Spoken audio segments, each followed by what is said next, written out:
Yeah, I'm out here at the park today with this, and I'm not exactly sure about the name. I'll put it on the screen. Copter that I got this. It's really a prototype, and I got it as a gift at or winning a raffle at our meet yesterday.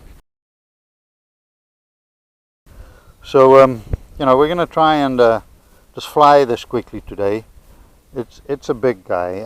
I mean, it's over 700 grams without the battery. So it's not a small copter. It has little lights at the bottom and stuff. I stuck my own receiver in there. But probably one of the more interesting thing about this prototype is this cam stab it's got, and you can see the camera moving over there, and it will actually move with the level of a copter, which is really interesting.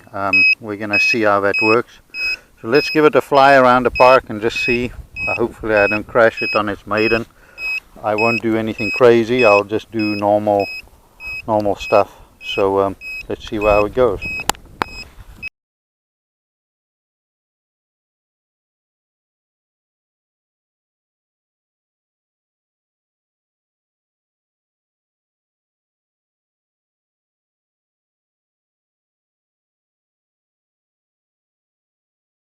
Anything can happen.